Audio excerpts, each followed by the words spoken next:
봄 기운이 완연하다는 건 창문 너머로 불어오는 바람의 냄새부터 달라지는 법이지요. 겨우내 웅크리고 있던 나뭇가지들이 연두빛 새순을 틔우듯 제 마음에도 묵은 것들을 털어내고 싶은 기운이 스멀스멀 올라오고 있었어요.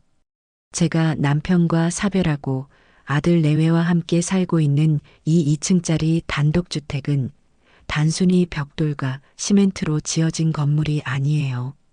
평생 땀 흘려 일한 우리 부부의 역사가 고스란히 담긴 곳이고 제 인생 그 자체나 다름없는 공간입니다. 그래서인지 저는 이 집에 대한 애착이 유달리 강해요. 구석구석 제 손길이 닿지 않은 곳이 없고 먼지 하나 쌓이는 것도 쉬이 넘기지 못하는 성격이었지요.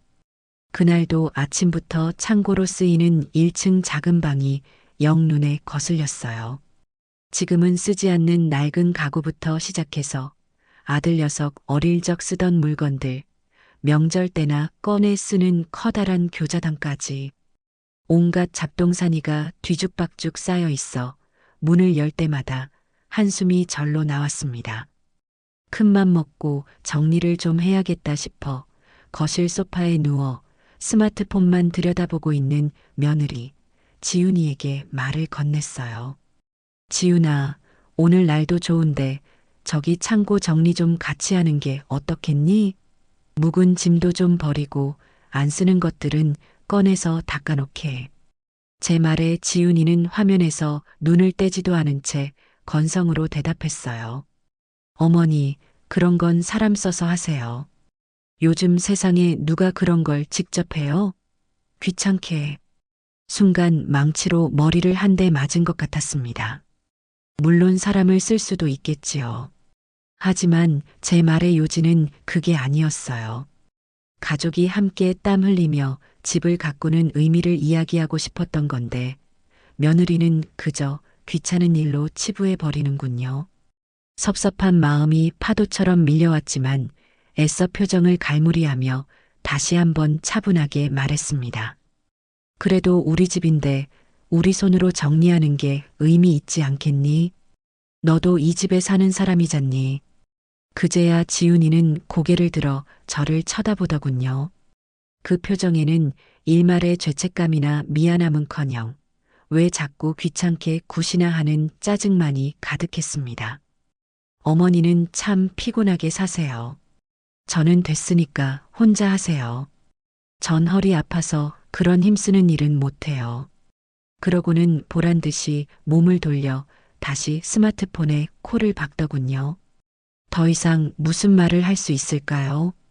제 말이 며느리에게는 그저 낡고 시대에 뒤떨어진 잔소리로밖에 들리지 않는다는 것을 깨닫는 데는 그리 오랜 시간이 걸리지 않았습니다. 결국 저는 아무 말 없이 앞치마를 둘러매고 홀로 창고로 향했어요. 그래, 내 집 내가 정리하는데 누구의 도움을 바랄 것도 없지. 그런 오기가 생기더라고요. 창고 문을 열자 켜켜이 쌓인 먼지가 햇살에 흩날렸습니다. 남편이 살아있을 때 함께 정리했던 게 마지막이었으니 벌써 10년도 더 지난 세월이었지요. 낡은 상자 하나를 여니 남편이 아끼던 낚시 도구들이 그대로 있었어요. 그걸 보니 또 울컥 눈시울이 뜨거워졌습니다. 살아있었다면 이런 굳은 일은 당신이 다 했을 텐데. 괜히 며느리에게 서운했던 마음까지 겹쳐져서 눈물이 핑 돌았지만 꾹 참고 먼지를 털어냈어요. 혼자서 낑낑대며 무거운 짐들을 드러내고 버릴 것과 남길 것을 구분하는 작업은 생각보다 고됐습니다. 허리를 몇 번이고 두드려가며 일을 계속했지요. 문제는 가장 안쪽에 있던 낡은 자개장을 꺼내려 할 때 터졌습니다. 혼자 힘으로는 무리라는 걸 알면서도 오기가 발동해 무리하게 힘을 준 것이 화근이었어요. 장롱 한쪽을 들어 올리는 순간 뚝 하는 소리와 함께 허리에 극심한 통증이 몰려왔습니다. 아 하는 비명과 함께 저는 그대로 주저앉고 말았어요. 허리를 펼 수가 없었고 숨을 쉴 때마다 끊어질 듯한 통증이 온몸으로 퍼져나갔습니다. 한참을 그렇게 차가운 바닥에 주저앉다가 겨우 벽을 짚고 기다시피 해서 거실로 나왔어요. 그런데 거실 풍경은 제가 창고에 들어가기 전과 조금도 달라진 게 없었습니다. 지훈이는 여전히 소파와 한몸이 되어 TV를 보며 낄낄거리고 있었어요.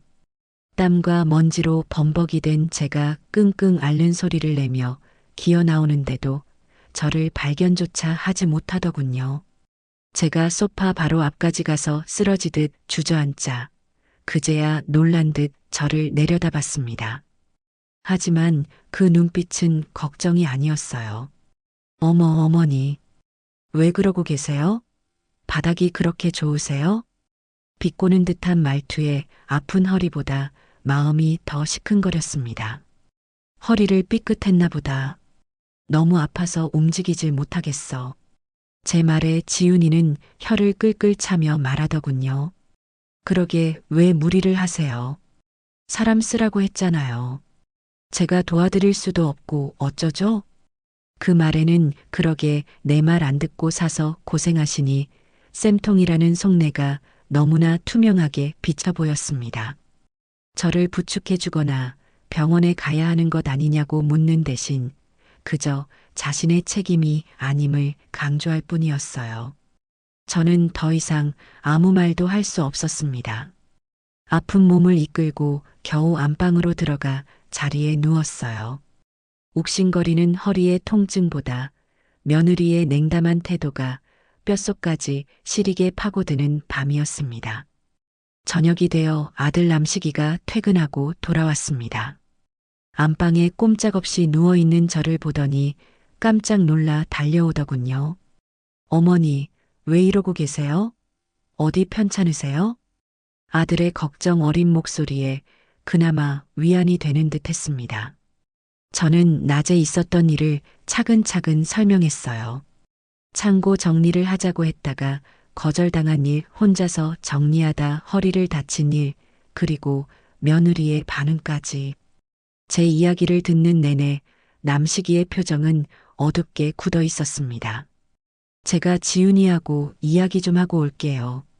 어머니, 조금만 기다리세요. 아들은 단호한 표정으로 안방을 나갔습니다. 저는 아들이 제 마음을 알아주고 며느리의 잘못을 바로잡아 줄 것이라 굳게 믿었어요. 하지만 제 기대는 곧 산산조각이 나고 말았습니다. 방문 너머로 두 사람의 대화 소리가 들려왔어요. 처음에는 낮게 속삭이는 듯 하더니 이내 지훈이의 날카로운 목소리가 언성을 높이기 시작했습니다. 내가 일부러 그런 것도 아니잖아. 어머니가 고집 부리신 거지. 그리고 나도 힘들어. 하루 종일 집에만 있는 게 얼마나 눈치 보이는지 알아? 그런데 집안일까지 나보고 다 하라고 하면 어떡해. 아들의 목소리는 들리지 않았습니다. 그저 며느리의 짜증 섞인 항변만이 제 귀를 날카롭게 파고들었어요. 한참 후에 남식이는 무거운 발걸음으로 다시 안방에 들어왔습니다. 저는 기대에 찬 눈으로 아들을 바라봤어요. 하지만 아들의 입에서 나온 말은 제 가슴에 비수를 꽂는 것이었습니다. 엄마, 지훈이가 요즘 스트레스가 많아서 그래요. 취업 준비하는 게 생각보다 잘 안 되나 봐요. 그래서 좀 예민해져서 그런 거니까 엄마가 조금만 이해해줘요. 이해라니요. 지금 저더러 저 모든 상황을 이해하라는 말인가요? 시어머니가 자기 때문에 허리를 다쳐 누워 있는데도 미안한 기색 하나 없는 며느리를 그저 스트레스가 많다는 이유로 이해하고 넘어가라는 아들의 말이 저는 도무지 믿기지가 않았습니다. 아들은 제 편이 아니었어요. 제 아픔에 공감하기보다는 그저 아내와 어머니 사이의 갈등을 빨리 덮고 싶어 하는 무책임한 중재자일 뿐이었습니다. 너무나 실망스러워서 저는 아무 대답도 하지 않고 그냥 돌아 누워 버렸습니다. 등 뒤로 아들이 안절부절 못하는 기색이 느껴졌지만 입을 열고 싶지 않았어요. 그 어떤 변명도 듣고 싶지 않았습니다. 내 아들이라고 믿었던 존재에게서 처음으로 깊은 배신감을 느끼는 순간이었지요. 그날 이후로 저는 며칠을 꼼짝없이 누워 지내야 했습니다. 제가 자리를 보전하고 누우니 집안 꼴은 그야말로 엉망진창이 되어갔어요.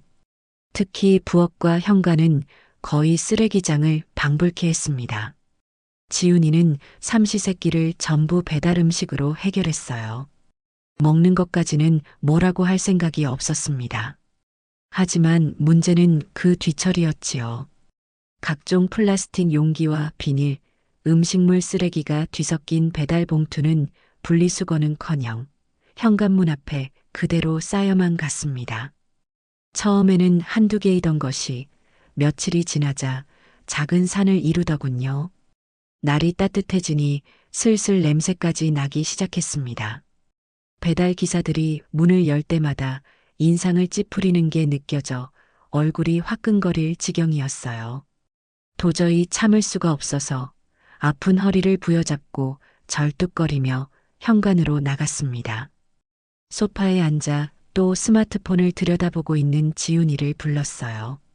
지훈아, 이건 좀 치워야 하지 않겠니? 냄새도 나고 보기에도 너무 안 좋다. 제 말에 지훈이는 귀찮다는 듯 미간을 찌푸렸습니다. 아, 좀 이따가요. 먹는 것까지 간섭하시는 건 너무 심하신 거 아니에요? 그 뻔뻔한 대답에 기가 막혀 말이 나오지 않았습니다. 먹는 걸 뭐라고 하는 게 아니잖니. 다 먹고 난 쓰레기는 바로바로 분리해서 버려야지. 이건 기본 아니니? 집이 이게 뭐니? 사람이 사는 집 같지가 않잖니. 제법 목소리를 높여 말했지만 지훈이는 눈 하나 깜짝하지 않았어요. 오히려 제 말이 잔소리로밖에 들리지 않는다는 듯 한숨을 푹 쉬며 말하더군요. 알았어요, 알았어. 이따가 한다고요. 잔소리 좀 그만하세요. 허리도 아프신 분이. 마지막 말은 명백한 비아냥이었습니다. 허리 아파서 아무것도 못하는 주제에 입만 살았다는 뜻이었겠지요. 그 순간 저는 깨달았습니다. 이것은 단순히 게으름의 문제가 아니라는 것을요. 저것은 저에 대한 명백한 무시이자 이 집의 주인인 저에 대한 도전이었습니다. 아픈 허리보다 더 큰 통증이 마음을 짓눌렀어요. 이 집에서 내가 평생을 바쳐 일군 이 공간에서 나는 점점 내 자리를 잃어가고 있었습니다. 조용히 안방으로 돌아와 문을 닫았습니다. 밖에서는 여전히 TV 소리가 요란하게 들려왔어요. 저는 창밖을 바라보며 조용히 결심을 굳혔습니다. 이 균열을 이대로 내버려둬서는 안 되겠다고. 무언가 아주 단단한 결심을 해야 할 때가 오고 있다는 것을 직감할 수 있었습니다. 허리가 조금 나아져 지팡이라도 짚고 집안을 거동할 수 있게 되었을 때 저는 오랜만에 친구들에게 연락을 돌렸습니다. 볕 좋은 오후에 우리 집에 모여 차나 한잔하며 수다나 떨자고요. 평생을 동네에서 함께 늙어온 중마고우들이라 제 전화 한 통에 다들 흔쾌히 약속을 잡아주었어요. 혼자 끙끙 앓고만 있으니 마음에도 병이 드는 것 같아 일부러 사람들을 부른 것이지요. 약속 당일 저는 아침부터 분주하게 움직였습니다. 아직 허리가 성치 않아 무거운 건 들 수 없었지만 친구들이 좋아하던 쑥, 인절미를 사고 향 좋은 찻잎을 꺼내 닭이를 닦아놓는 정도는 할 수 있었어요. 거실에서 부산을 떠는 저를 보며 며느리 지훈이가 소파에 비스듬히 누운 채 물었습니다. 어머니, 아침부터 뭘 그렇게 하세요? 손님이라도 와요? 응, 영자랑 숙회 씌우기로 했어. 오랜만에 얼굴도 보고 싶고 해서. 제 말에 지훈이의 미간이 순간 구겨지는 것을 똑똑히 보았습니다. 마치 자기 집에 불청객이라도 들이닥치는 것 같은 표정이었어요. 저는 애써 그걸 무시하며 부탁했습니다. 이따 친구들 오면 너도 나와서 인사라도 좀 하렴. 어른들 오시는데 방에만 틀어박혀 있는 건 예의가 아니지. 아, 몰라요. 전 오늘 컨디션이 안 좋아서 좀 쉬어야겠어요. 알아서들 노세요. 지훈이는 그 말만 툭 던지고는 아예 제 쪽에서 등을 돌려버리더군요. 더는 말을 섞고 싶지 않아 저도 입을 다물었습니다. 그래, 너는 너대로 해라. 나도 나대로 하마. 그런 심정이었어요.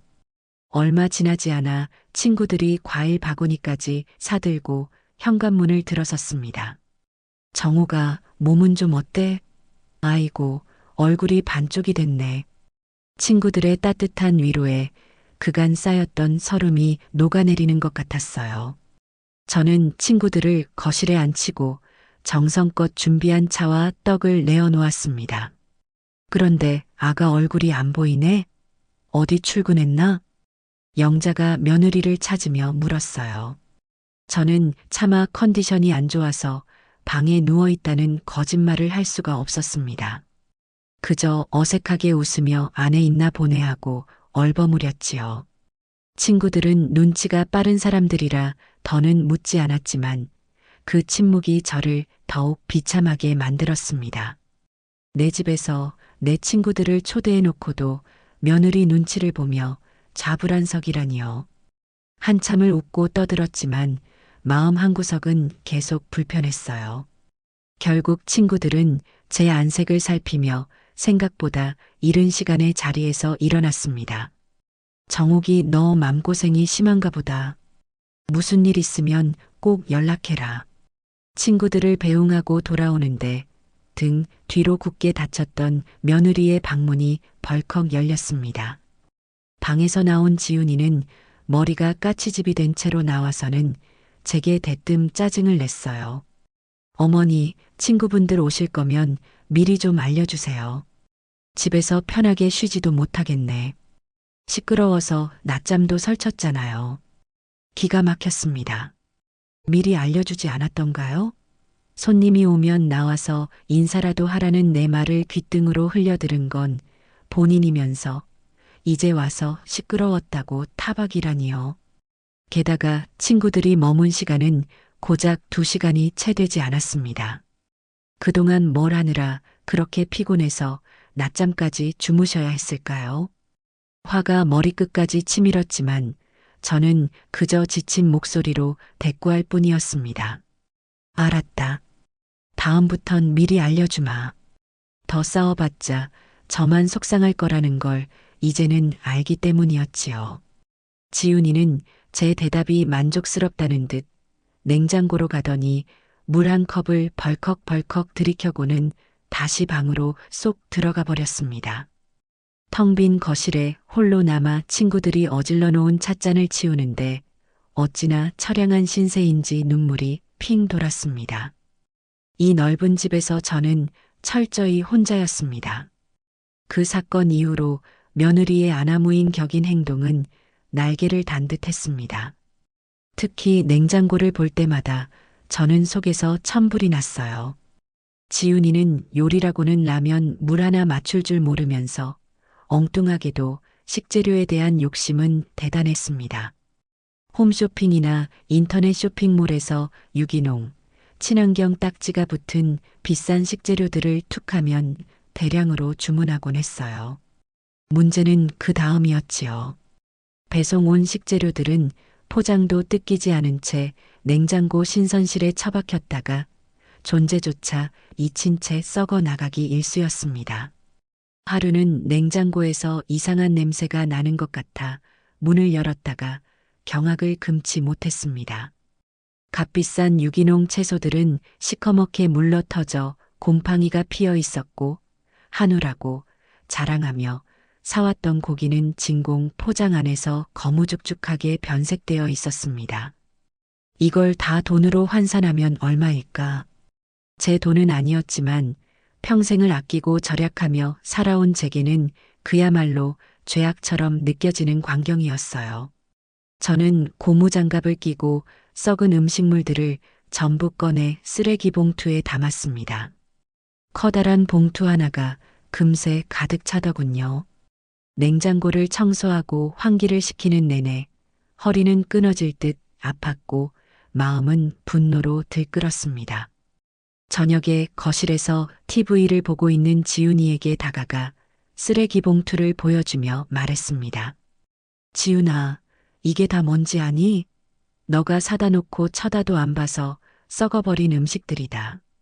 살림을 안 할 거면 돈이라도 아껴야지. 이게 다 썩어서 버리는 게 얼마인 줄 알아? 제법 엄한 목소리로 꾸짖었지만 지훈이는 눈썹 하나 까딱하지 않았습니다. 오히려 저를 한심하다는 듯 쳐다보며 이렇게 쏘아붙이더군요. 제 돈으로 제가 사는데 무슨 상관이세요? 어머니 돈 아니잖아요. 버리는 게 아까우시면 어머니가 요리해서 드셨으면 됐겠네요. 말문이 턱 막혔습니다.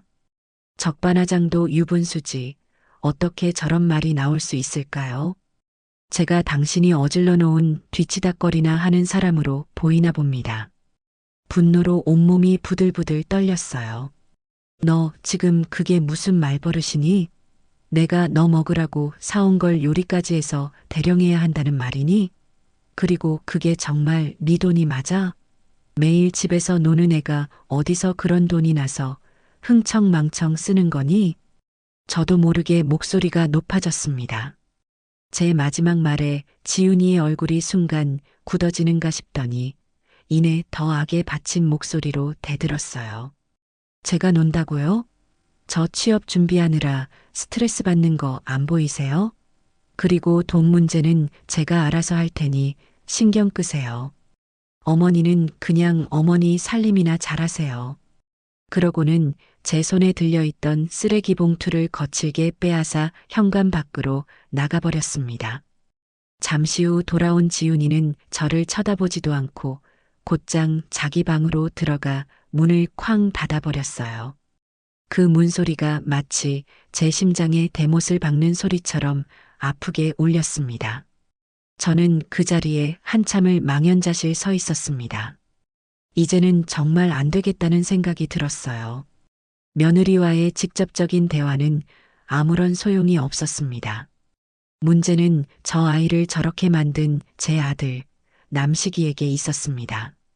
그날 밤 저는 아들이 퇴근하기를 기다렸다가 조용히 서재로 불렀습니다. 그리고 낮에 있었던 일을 포함해 그동안 며느리가 보였던 모든 무례한 행동들을 하나도 빠짐없이 이야기해 주었어요. 제 친구들을 무시했던 일, 썩어나가는 음식물들, 그리고 방금 전에 그 말도 안 되는 말대꾸까지. 남식이는 제 이야기를 듣는 내내 고개를 숙인 채 아무 말이 없었습니다. 한참을 침묵하던 아들은 힘없는 목소리로 변명을 늘어놓기 시작했어요. 엄마, 미안해요. 지훈이가 요즘 많이 힘들어해서 그래요. 친구들은 다 좋은데 취직하는데 자기만 뒤처지는 것 같아서 자존감도 많이 떨어져 있고요. 그래서 더 예민하게 구는 걸 거예요. 또 그 소리였습니다. 저는 아들의 말을 단호하게 잘랐습니다. 힘들면, 스트레스를 받으면 시어머니한테 그렇게 함부로 해도 되는 거니? 힘들면 집안 살림은 내팽개치고 비싼 음식이나 사다 썩여도 되는 거냐고 묻는 거다. 그건 힘든 사람의 예민함이 아니라 그냥 버릇없고 이기적인 거야. 제 단호한 태도에 남식이는 더 이상 아무 말도 하지 못했습니다. 저는 그런 아들을 똑바로 쳐다보며 제 인생을 건 마지막 경고를 했습니다. 남식아, 똑똑히 들어라. 나는 이 집에서 더 이상 이렇게는 못 산다. 네 아내 교육 똑바로 시키지 않으면 이 집에서 너희와 함께 살 수 없어.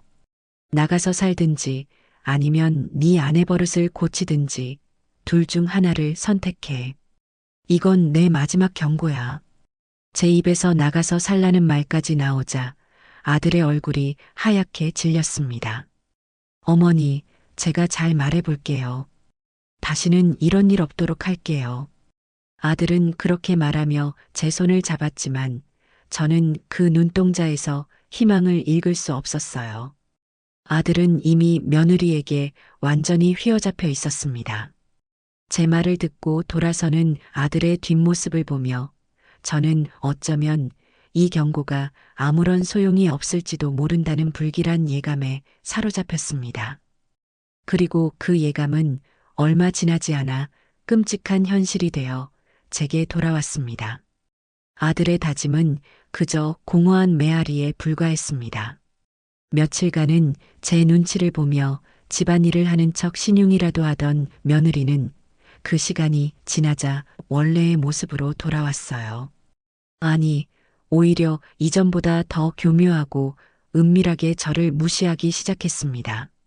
제가 거실에 있으면 일부러 더 큰 소리로 친구와 통화하며 제 흉을 보기도 했고, 제가 해놓은 반찬은 손도 대지 않고 보란 듯이 배달 음식을 시켜 먹었지요.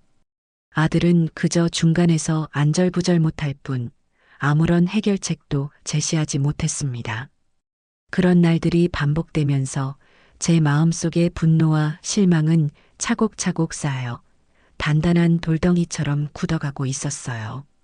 그러던 어느 주말 오후 저는 제 눈을 의심하는 광경을 목격하고야 말았습니다. 거실 한가운데 놓인 장식장 위에는 남편이 생전에 아끼던 자그마한 도자기가 하나 있었습니다.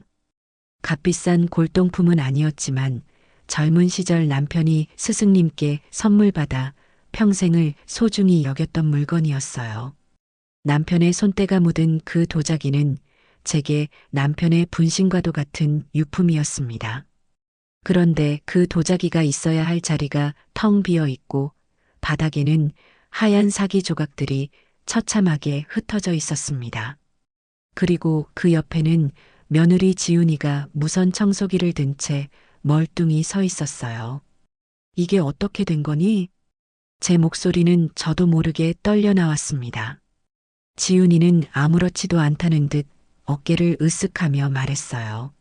아, 그거요? 청소기 돌리다가 밀대가 툭 쳤는데 그냥 쨍그랑하고 깨지던데요? 너무 약하게 만들어진 거 아니에요? 사과의 말은 단 한마디도 없었습니다. 마치 길가에 굴러다니는 돌멩이 하나를 걷어찬 사람처럼 너무나도 태연한 태도였어요. 저는 깨진 도자기 조각들을 주워 담으며 울컥 치밀어 오르는 슬픔을 억눌렀습니다. 남편의 흔적이, 우리의 추억이 이렇게 한순간에 산산조각이 나버린 것 같아 심장이 아팠어요. 지훈아, 너는 미안하다는 말도 안 나오니? 이게 나한테 어떤 물건인지 알면서 어떻게 이럴 수가 있어. 눈물이 섞인 제 질책에 지훈이는 귀찮다는 표정을 지으며 제게 인생 최악의 말을 내뱉었습니다. 어머니, 이런 건 비싼 것도 아닌데 그냥 버리시지 그랬어요. 자리만 차지하고 거추장스럽게. 제가 이따가 쓰레기랑 같이 버려드릴게요.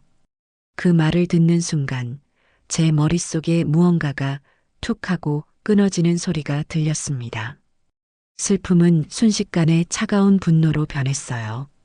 이 아이는 단순히 버릇이 없는 것을 넘어 타인의 소중한 감정을 짓밟는 것을 아무렇지도 않게 생각하는구나.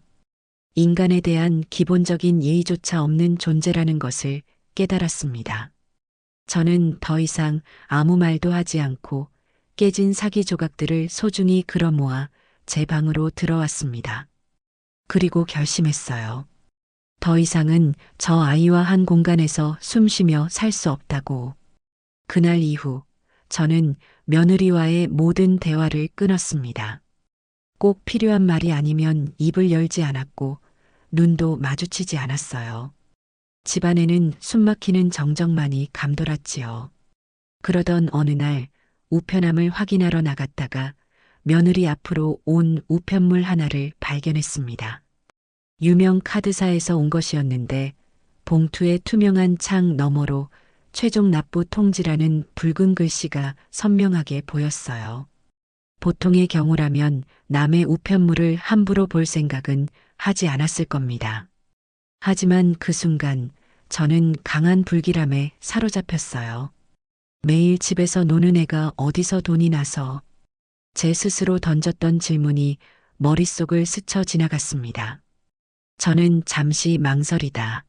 아무도 보지 않는 것을 확인하고 조심스럽게 봉투를 뜯었습니다. 제 손은 가늘게 떨리고 있었어요. 안에는 카드 명세서와 함께 독촉장이 들어 있었습니다.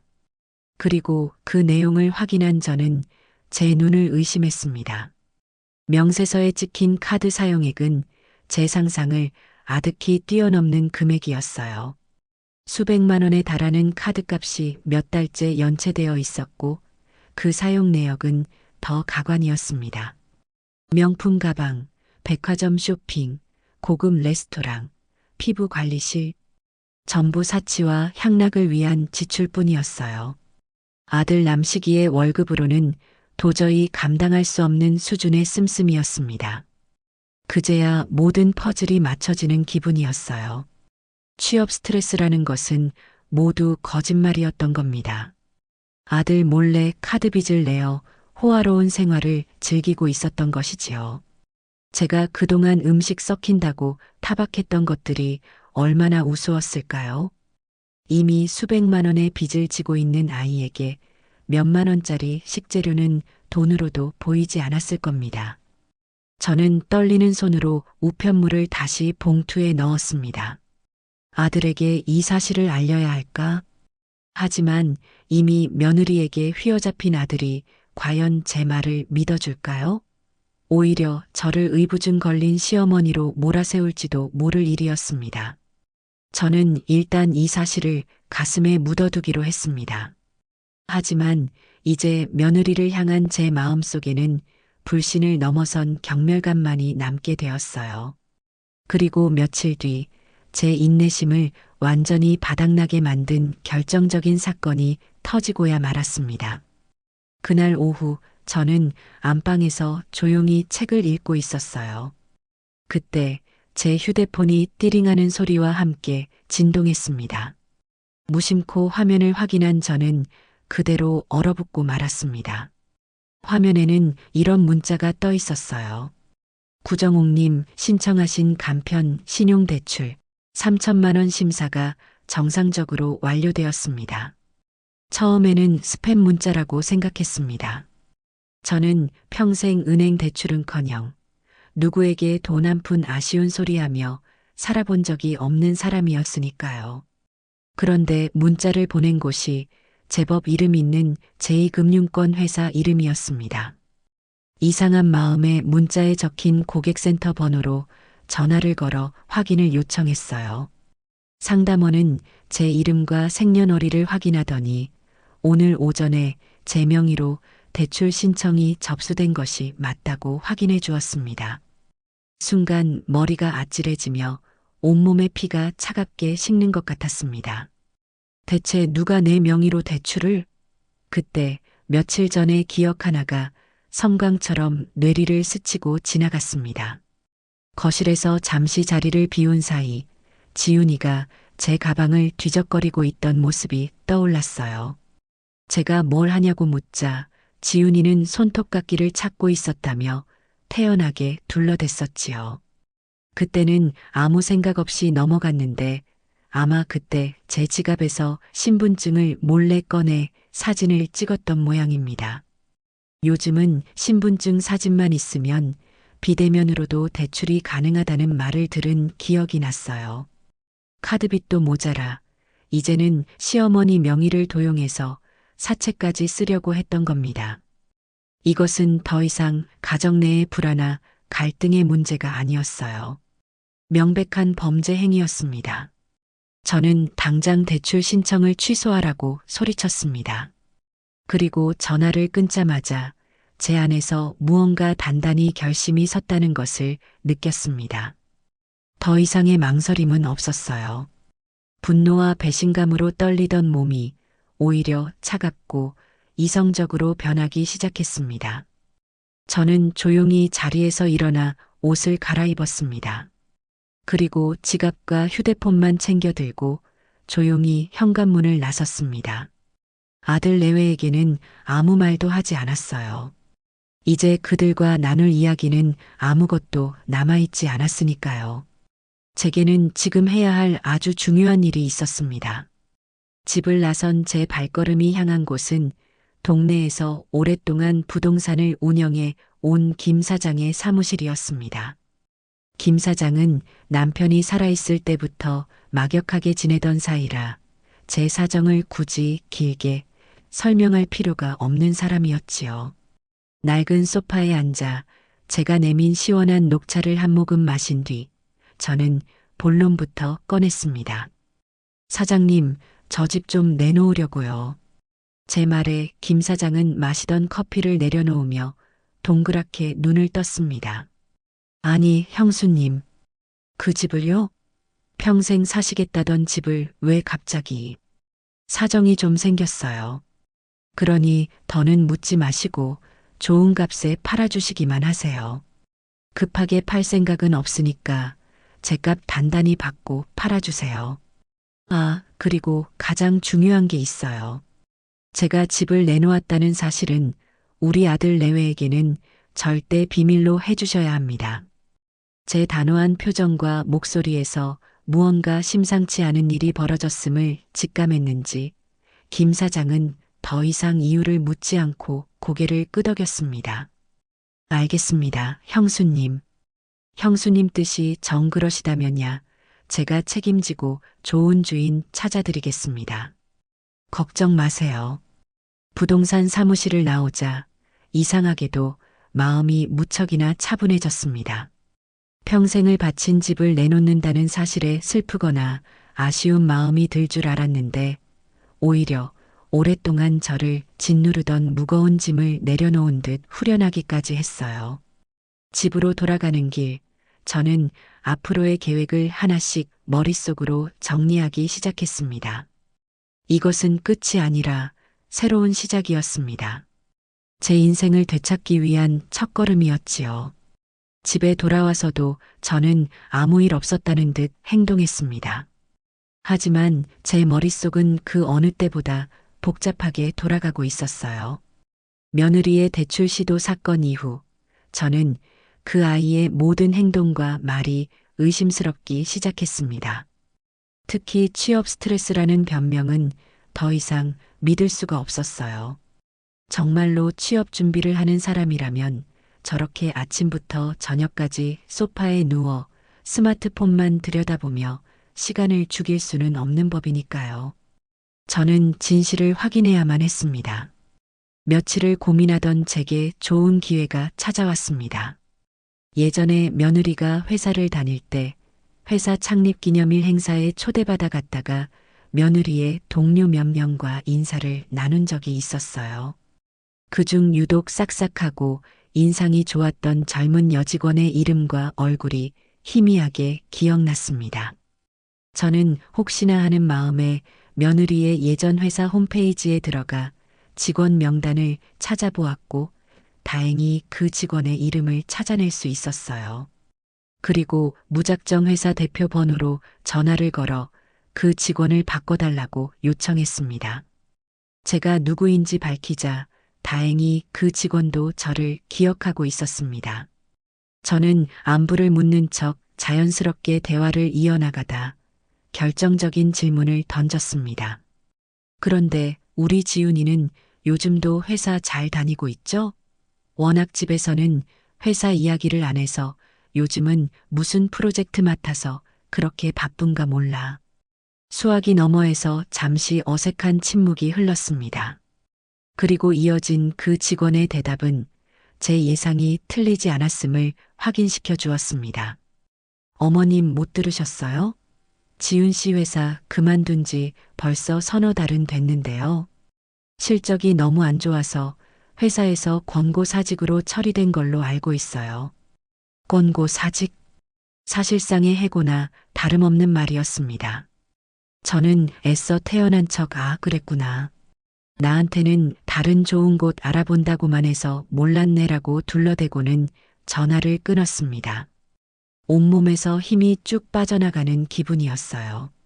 그동안 며느리가 했던 모든 말이 거짓이었던 겁니다.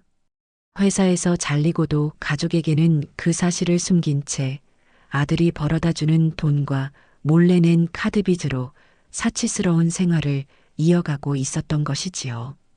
취업 스트레스는 그 모든 것을 덮기 위한 방패막이이자 자신의 게으름과 무책임을 정당화하기 위한 비겁한 변명에 불과했습니다. 이제 며느리에 대한 마지막 남은 일말의 동정심마저 완전히 사라졌습니다. 저 아이는 구제불능이었어요. 이제 제게 남은 일은 제 계획을 법적으로 아무런 문제 없이 완벽하게 실행하는 것뿐이었습니다. 그러기 위해서는 전문가의 도움이 필요했어요.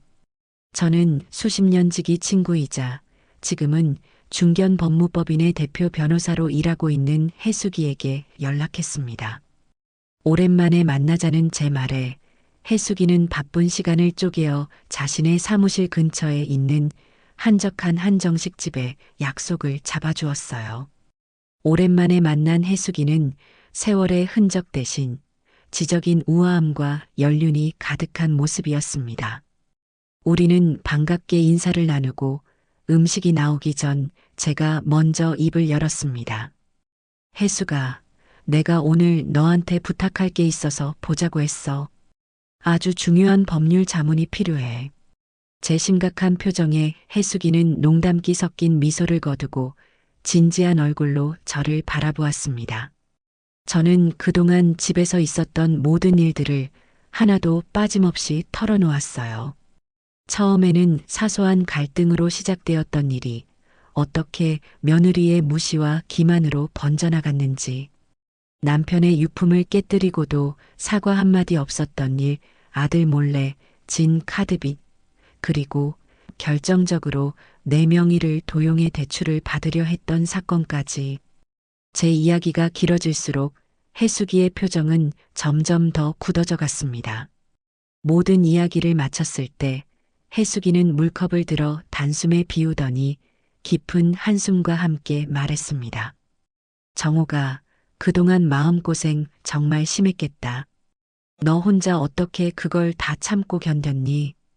따뜻한 위로의 말에 저도 모르게 눈물이 핑 돌았습니다. 해수기는 제 손을 꼭 잡아주며 말을 이었어요. 그런데 정호가, 정말 잘 생각했다. 네 재산은 너가 지키는 거야. 자식이라고 해서 무조건 다 내어주고 희생하는 시대는 지났어. 특히나 그런 며느리라면 더더욱.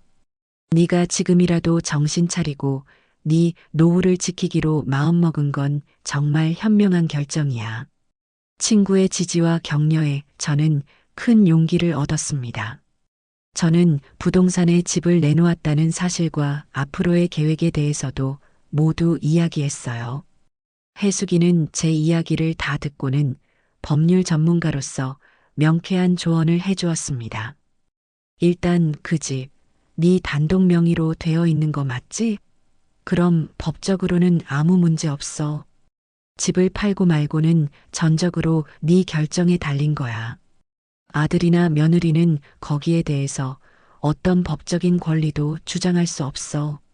집을 판 돈도 당연히 전부 네 거고, 나중에 아들이 딱 하더라도 섣불리 돈을 증여하거나 하는 생각은 절대 하지 마. 일단은 네 이름으로 된 안전한 금융 자산으로 가지고 있으면서 네 노후를 위해 써. 그게 최우선이야. 해수기는 재산 분할이나 상속 문제에 있어서 제가 주의해야 할 점들을 꼼꼼하게 짚어주었고, 혹시라도 나중에 아들 내외가 법적으로 문제를 제기할 경우 어떻게 대응해야 하는지에 대해서도 상세하게 알려주었습니다. 해수기와의 만남은 제게 천군만마를 얻은 듯한 든든함을 주었어요. 저는 더 이상 분노에 휩싸인 나약한 늙은이가 아니었습니다. 제 권리를 알고 제 인생을 지키기 위해 싸울 준비가 된 강인한 사람이었습니다. 식사를 마치고 해수기의 사무실을 나오며 올려다본 하늘은 그 어느 때보다 맑고 푸르렀습니다. 이제 모든 준비는 끝났습니다. 남은 것은 계획을 실행에 옮길 완벽한 때를 기다리는 것뿐이었어요. 제 결심이 굳어진 이후 집안에는 기묘한 평화가 찾아왔습니다. 저는 더 이상 며느리 지훈이의 행동에 일희일비하지 않았어요. 아침에 늦잠을 자든 하루 종일 소파에 누워 TV를 보든 배달 음식을 시켜 먹고 쓰레기를 쌓아두든 그 어떤 잔소리도 하지 않았습니다. 마치 투명 인간이라도 된 것처럼 저는 제게 주어진 공간인 2층과 제 방 안에서만 조용히 제 삶을 살았어요. 아침에 일어나면 정갈하게 제 식사를 차려 먹었고 오후에는 책을 읽거나 뜨개질을 하며 시간을 보냈습니다. 1층에서 무슨 일이 벌어지든 그곳이 얼마나 더러워지든 애써 눈을 감았습니다. 제 마음속에서는 이미 그 공간을 떠나보냈기 때문이었지요. 제 이런 변화를 며느리는 항복으로 받아들인 모양이었습니다. 시어머니의 잔소리가 사라지자 지훈이의 게으름과 나태함은 곱비 풀린 망아지처럼 날뛰기 시작했어요. 1층 거실은 온갖 잡동사니와 옷가지들이 뒤섞여 발 디딜 틈이 없어졌고 부엌 싱크대에는 언제 썼는지 모를 그릇들이 탑처럼 쌓여갔습니다. 현관 앞 쓰레기 더미는 이제 일상이 되어버렸지요. 가끔 2층에서 내려다보는 1층의 풍경은 제가 평생을 갖고 온 집이라고는 믿을 수 없을 만큼 처참했습니다. 하지만 이상하게도 화가 나지는 않았어요. 그저 그래 마음껏 누려보렴. 그럴 날도 얼마 남지 않았으니 하는 차가운 생각만이 들 뿐이었습니다. 아들 남식이는 이런 기묘한 평화를 오히려 반기는 눈치였습니다. 저와 지훈이 사이에 팽팽한 긴장감이 사라지니 중간에서 눈치 보지 않아도 되는 상황이 편했던 것이지요. 퇴근하고 돌아오면 엉망인 집안 꼴에 잠시 인상을 찌푸리기도 했지만 지훈이가 애교 섞인 목소리로 자기야, 나 오늘 너무 피곤해서 그랬어. 내일 치울게라고 말하면 금세 해벌쭉해서는 괜찮아. 힘들면 쉬어야지라며 며느리의 편을 들어주기 바빴습니다. 제 아들이지만 어쩌면 저렇게 어리석고 무책임할 수 있을까 싶어 혀를 찰 때가 한두 번이 아니었어요. 그들은 자신들이 딛고 서 있는 땅이 꺼져가고 있다는 사실을 전혀 눈치채지 못한 채 위태로운 평화 속에서 하루하루를 보내고 있었습니다. 그러던 어느 주말, 제게 절호의 기회가 찾아왔습니다. 지훈이가 친구들과 1박 2일로 근교에 여행을 가기로 했다며 아들에게 허락을 구하더군요. 남식이는 그래, 스트레스도 풀고 좋지. 내가 용돈 줄게라며 오히려 신이 나서 지갑을 열었습니다. 저는 그들의 대화를 2층 계단에 서서 조용히 듣고 있었어요. 지훈이가 집을 비운다는 사실을 확인하자마자 저는 부동산 김 사장에게 전화를 걸었습니다. 사장님, 저예요. 내일 오후쯤에 집 보러 올 사람 있으면 약속 좀 잡아주세요. 마침 아들 내외가 집을 비우거든요. 김 사장은 제 말뜻을 금세 알아듣고는 알겠습니다. 형수님. 마침 집 보고 싶다는 분들이 몇 팀 있었는데 잘 됐네요. 제가 시간 맞춰서 연락드리겠습니다라며 흔쾌히 대답했습니다. 다음 날 지훈이가 아침 일찍부터 요란하게 꾸미고 여행을 떠나고 남식이는 회사에 출근하고 난 뒤 집에는 오롯이 저 혼자만 남았습니다. 저는 우선 2층 제 공간을 깨끗하게 청소하고 환기를 시켰어요. 그리고 1층으로 내려와 최소한 손님이 발을 디딜 공간이라도 있어야겠다 싶어 거실과 현관만 대충 치웠습니다. 하지만 부엌과 아들 내외의 침실은 일부러 손대지 않았어요. 그들이 어떻게 살고 있는지 있는 그대로 보여줄 필요가 있었으니까요. 오후 2시가 되자 김 사장이 젊은 부부 한 쌍을 데리고 집으로 들어왔습니다. 신혼부부인 듯 두 사람의 얼굴에는 새로운 보금자리를 구한다는 설렘과 기대가 가득했어요. 형수님, 인사하세요. 이 집을 아주 마음에 들어 하시는 분들입니다. 저는 인자한 미소를 지으며 그들을 맞이했습니다.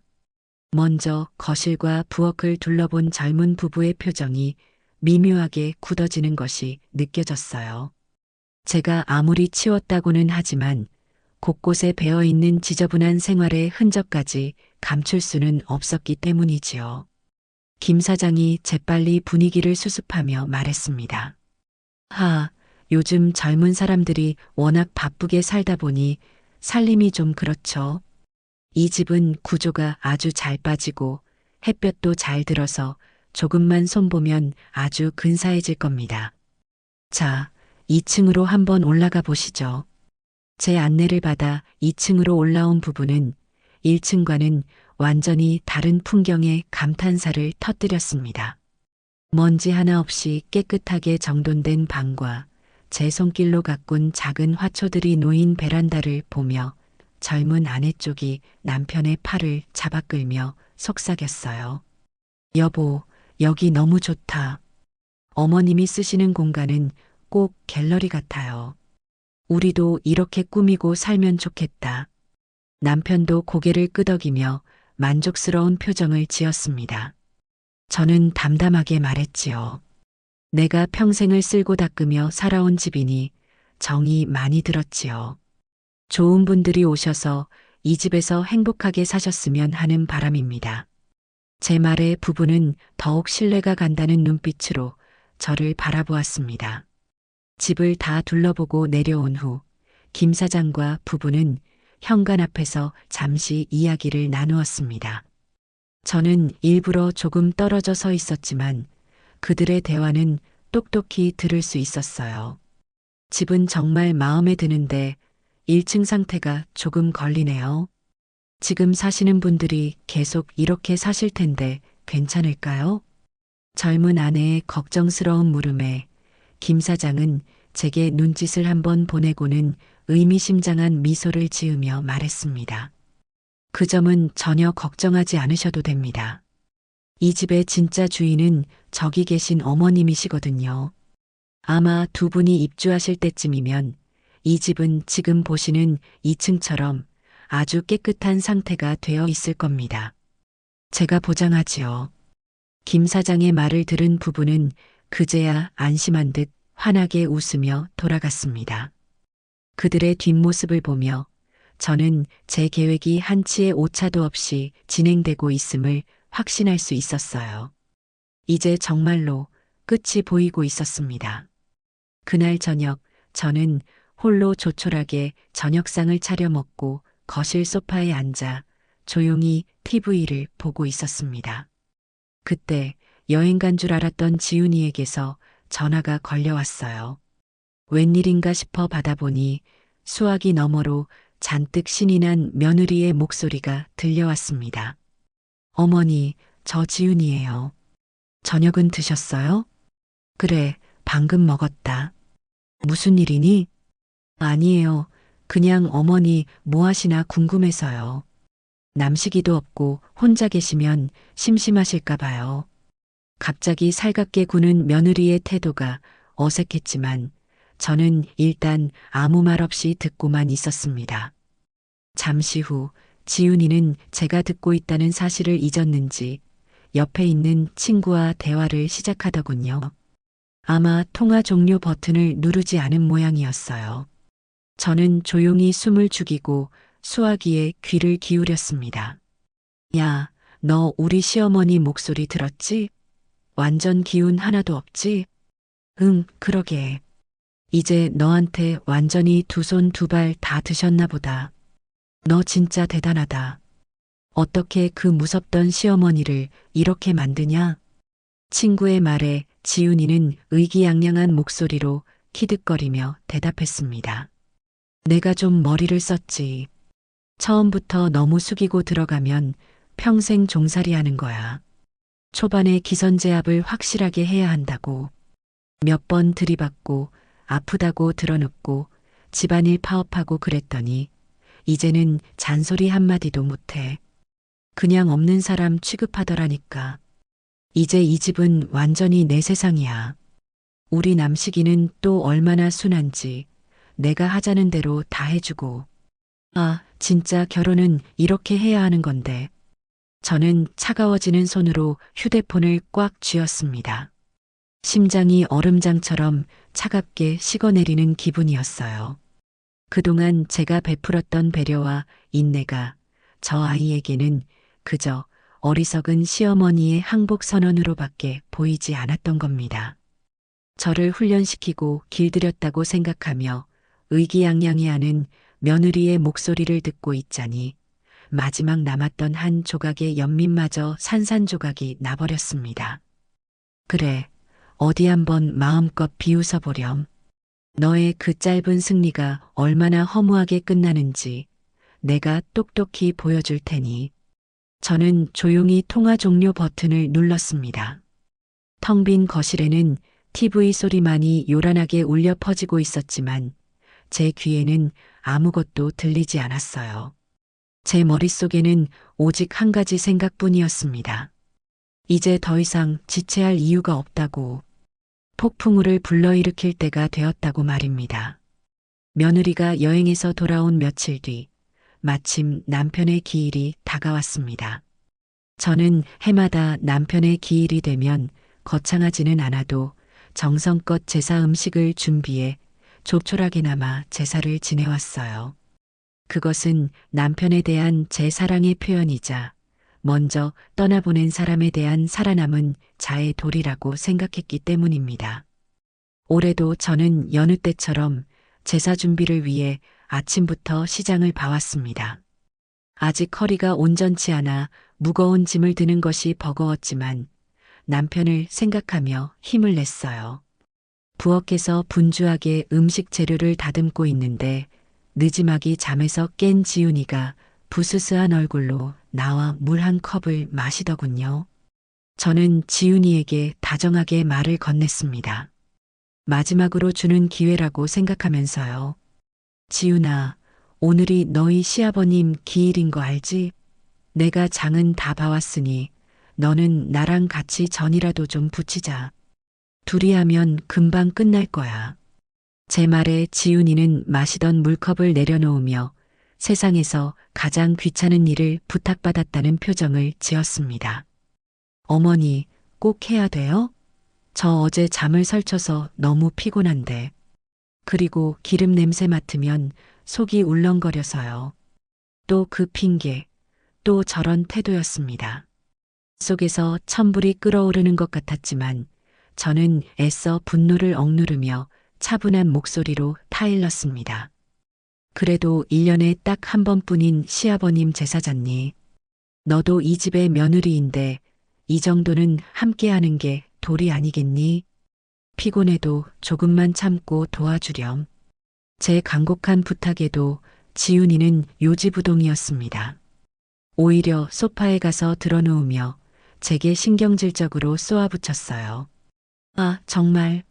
어머니, 그런 구시대적인 건 이제 그만 좀 하세요. 돌아가신 분은 돌아가신 거고 산 사람은 살아야죠. 전 허리 아파서 그런 거 못해요. 정하시고 싶으시면 어머니 혼자 하세요.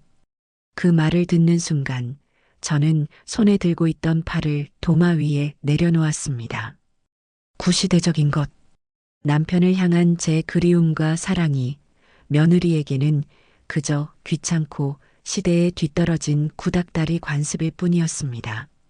더 이상은 참을 수가 없었어요. 저는 앞치마를 벗어 던지고 소파에 누워있는 지훈이 앞에 가서 섰습니다. 그리고 제 평생 처음으로 얼음장처럼 차갑고 단호한 목소리로 며느리를 꾸짖었습니다. 일어나라. 제 목소리에 담긴 서늘한 기운에 지훈이도 놀랐는지 마지못해 몸을 일으켰습니다. 저는 그런 며느리의 눈을 똑바로 쳐다보며 말했어요. 너는 이 집의 며느리로서의 도리는 물론이고 한 인간으로서의 기본적인 예의조차 없구나. 좋다.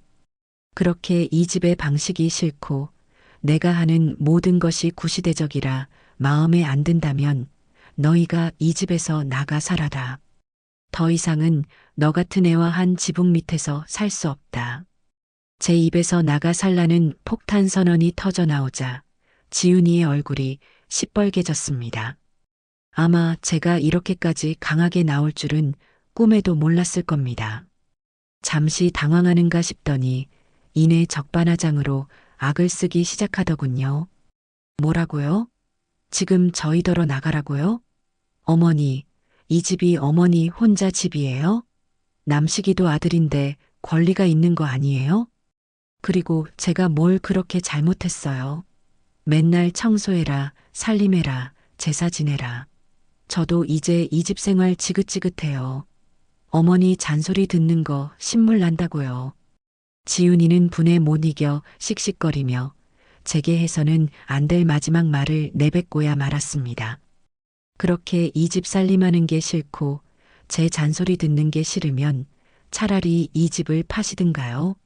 그럼 저도 더 이상 이런 꼴 안 보고 살아도 되잖아요. 그 말이 터져 나오는 순간 집안의 모든 공기가 멈춘 듯 했습니다. 지훈이는 자기가 무슨 말을 내뱉었는지도 모르는 듯 분에 찬 얼굴로 저를 노려보고 있었어요. 저는 그 얼굴을 가만히 들여다보았습니다. 그리고 아주 천천히 제 입가에 희미한 미소가 번지는 것을 느꼈습니다. 드디어 내 입으로 그 말을 했구나.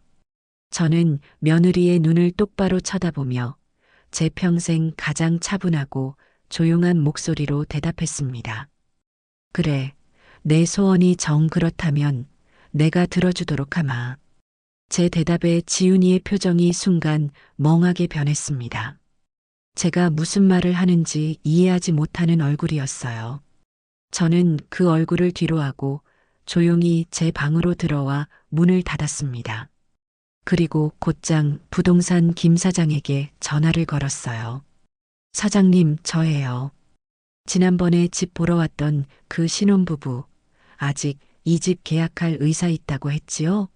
당장 내일 계약하자고 전해주세요. 가격은 조금 깎아줘도 좋으니 무조건 내일 도장 찍는다고요. 수화기 넘어 김 사장의 놀란 목소리가 들려왔지만 저는 단호했습니다. 모든 것은 계획대로 진행되고 있었어요. 며느리가 제 손에 완벽한 명분을 쥐어준 덕분에 제 마지막 계획의 퍼즐 조각이 완벽하게 맞춰진 것이지요. 전화를 끊고 저는 창밖을 내다보았습니다. 남편의 기일인데 이상하게도 날씨는 눈부시게 맑았습니다. 마치 하늘에 있는 남편이 저의 이 결정을 지지해주고 있는 것만 같았어요. 여보, 미안해요. 당신과의 추억이 깃든 이 집을 내 손으로 정리하게 되었네요. 하지만 후회는 없어요. 나 이제부터라도 내 인생을 좀 살아보려고요. 마음속으로 남편에게 마지막 인사를 건넸습니다. 그날 저는 제사를 지내지 않았습니다. 대신 남편이 좋아하던 소주 한 병을 사와 조용히 사진 앞에서 따라 올렸습니다. 제 마음은 그 어느 때보다 평온하고 단단했습니다. 다음 날 아침 저는 아들 내외가 모두 집을 비운 것을 확인하고 약속 장소인 부동산 사무실로 향했습니다. 젊은 부부는 이미 도착해서 저를 기다리고 있었어요. 그들의 얼굴에는 설렘이 가득했습니다. 계약은 일사천리로 진행되었습니다. 김 사장이 미리 준비해 온 매매 계약서에 적힌 내용을 꼼꼼히 확인하고 저는 제 이름 석자 옆에 망설임 없이 도장을 찍었습니다. 도장의 붉은 인주가 하얀 종이 위에 선명하게 찍히는 순간 제 마음을 짓누르던 거대한 돌덩이가 완전히 사라지는 기분이었습니다. 저는 이제 더 이상 이 집의 주인이 아니었습니다. 그리고 그 사실이 저를 믿을 수 없을 만큼 자유롭게 만들었어요. 계약금을 제 통장으로 바로 입금받고 잔금 날짜와 이사 날짜를 한 달 뒤로 잡았습니다. 모든 절차가 끝나고 부동산 사무실을 나오는데 젊은 부부가 제게 다가와 고개를 숙이며 인사했습니다. 어머님, 정말 감사합니다. 저희 이 집에서 예쁘게 잘 살겠습니다. 저는 그들의 손을 꼭 잡아주며 진심으로 축복해 주었습니다. 그래요. 두 사람 여기서 아이도 많이 낳고 오래오래 행복하게 살아요. 이 집이 두 사람에게 좋은 기운을 가져다 줄 겁니다. 그들과 헤어지고 집으로 돌아오는 길, 제 발걸음은 깃털처럼 가벼웠습니다. 이제 남은 것은 이 사실을 가족이라는 이름의 기생충들에게 통보하는 일뿐이었습니다.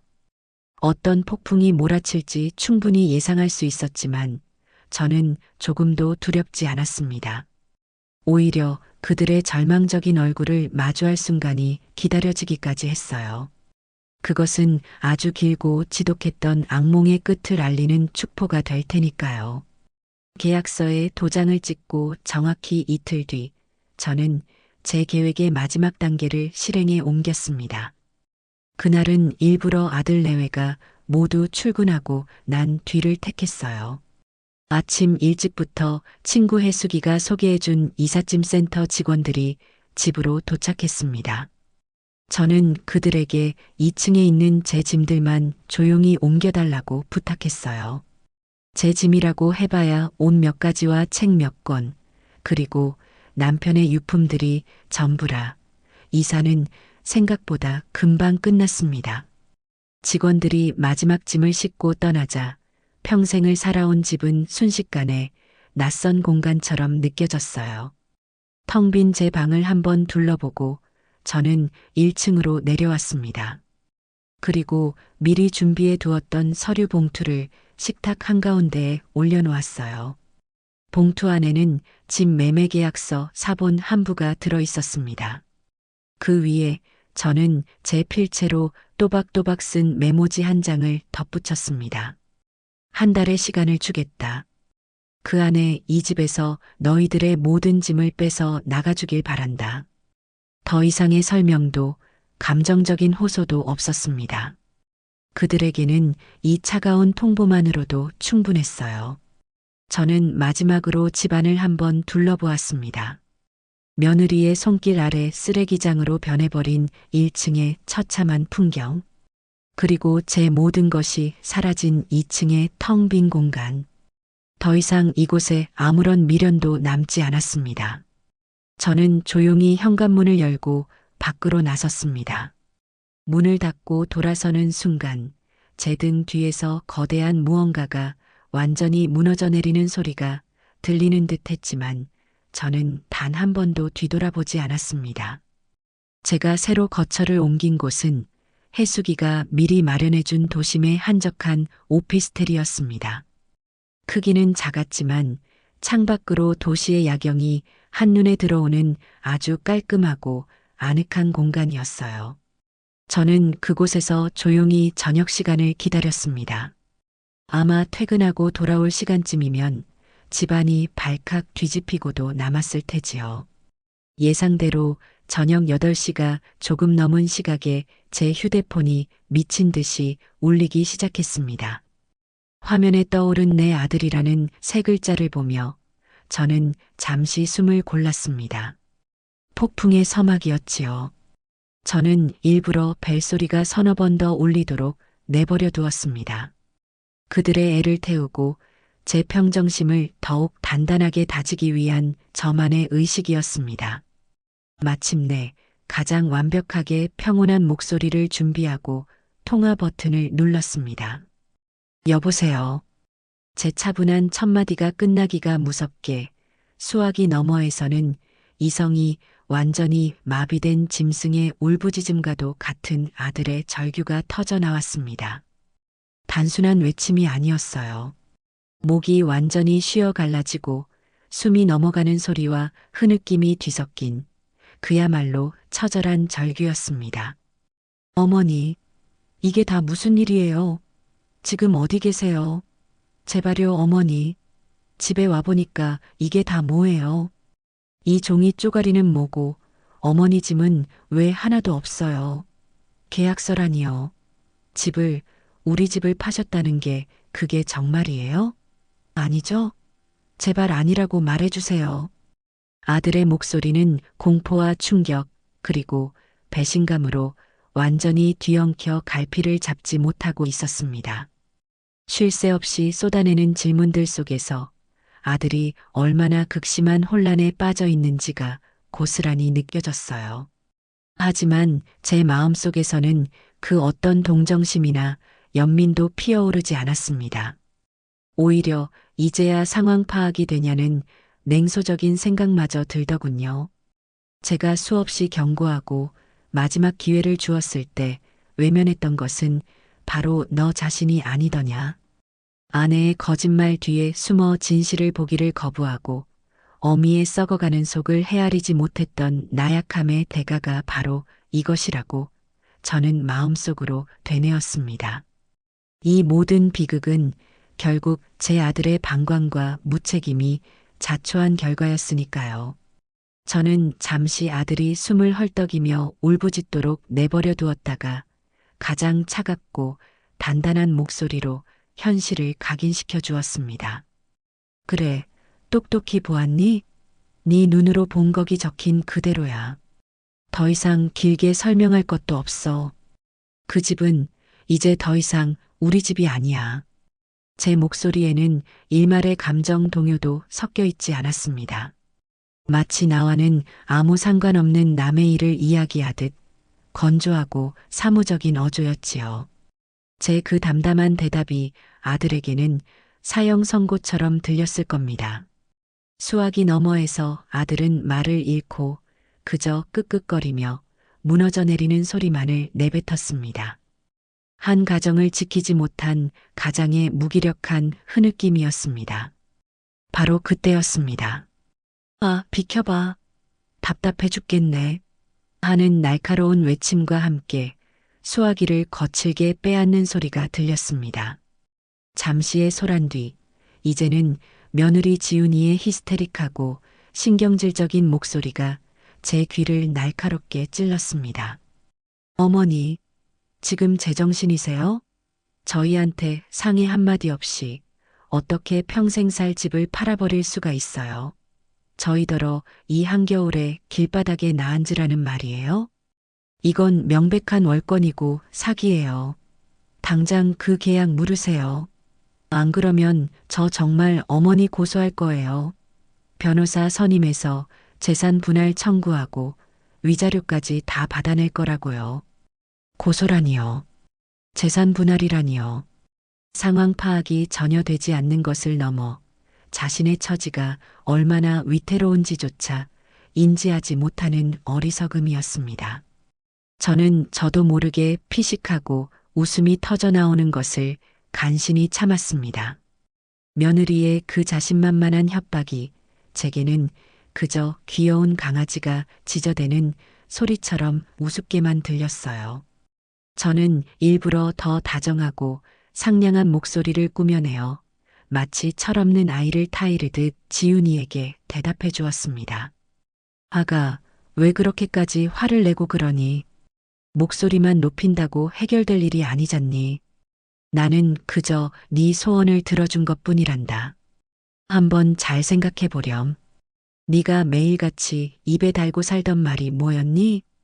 저는 잠시 말을 끊고 지훈이가 제 말의 의미를 곱씹을 시간을 주었습니다. 그리고는 천천히 아주 상냥하게 말을 이어나갔습니다. 이 집 청소하고 살림하는 거 지긋지긋하다. 어머니 잔소리 듣는 거 신물난다. 차라리 이 집을 팔아버렸으면 속이 시원하겠다. 매일같이 그렇게 노래를 불렀잖니. 나는 네가 그 집에서 사는 걸 너무나도 불행해하고 힘들어하는 것 같아서 큰 결심을 하고 도와준 것뿐이야. 네가 그토록 벗어나고 싶어하던 지긋지긋한 집과 신물나는 시어머니로부터 널 해방시켜 준 거란다. 그런데 내가 뭘 잘못한 거니? 제 말 한마디 한마디는 부드러운 솜사탕처럼 달콤했지만 그 안에는 날카로운 비수가 숨어 있었지요. 수화기 너머의 지훈이는 순간 숨이 턱 막히는 소리를 냈습니다. 자신이 분노에 차서 아무렇게나 내뱉었던 말들이 이렇게 완벽한 논리가 되어 자신의 목을 겨눌 줄은 꿈에도 상상하지 못했을 겁니다. 잠시 동안 수화기 너머에서는 아무 소리도 들리지 않았습니다. 아마도 충격과 혼란 속에서 할 말을 찾으려 애쓰고 있었겠지요.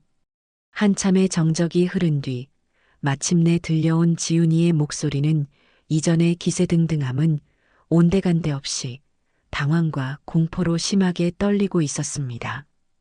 그건 그냥 화가 나서 해본 소리죠. 그걸 곧이곧대로 듣고 진짜로 집을 파는 사람이 세상에 어디 있어요? 네. 어머니, 정말 이렇게까지 하셔야겠어요?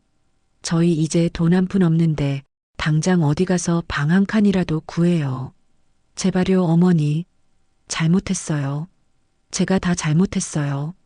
제발 계약만은 물러주세요. 목소리의 톤이 완전히 바뀌었습니다. 협박과 분노는 사라지고 이제는 비굴한 애원만이 남아 있었어요. 하지만 그 사과가 얼마나 가짜인지 저는 너무나도 잘 알고 있었습니다. 진심 어린 반성에서 나온 것이 아니라 당장 발등에 떨어진 불을 끄기 위한 생존 본능에 불과했지요. 저는 그 가증스러운 목소리의 변화를 차갑게 즐기며 제 마지막 말을 얼음처럼 차갑게 던졌습니다. 시끄럽구나. 어디 가서 살지는 너희들이 알아서 할 문제지. 내가 더 이상 신경 쓸 일이 아니란다. 너희도 이제 다 큰 성인이니 너희 인생은 너희가 책임져야 하지 않겠니? 저는 잠시 말을 멈추고 마지막 쐐기를 박았습니다. 아, 그리고 혹시라도 방금처럼 고소니 재산 분할이니 하는 법적인 이야기가 정말로 하고 싶다면 다시는 나한테 전화하지 말고 내 변호사랑 직접 이야기하거라.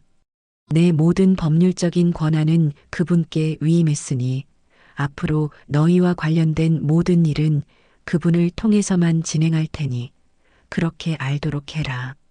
변호사 연락처는 문자로 보내주마. 그 말을 끝으로 저는 더 이상 그들의 울음소리도 애원도 들을 필요가 없다는 듯 망설임 없이 통화 종료 버튼을 눌렀습니다. 뚝 하는 소리와 함께 지긋지긋했던 악연이 완전히 끊어지는 소리가 들리는 듯 했습니다.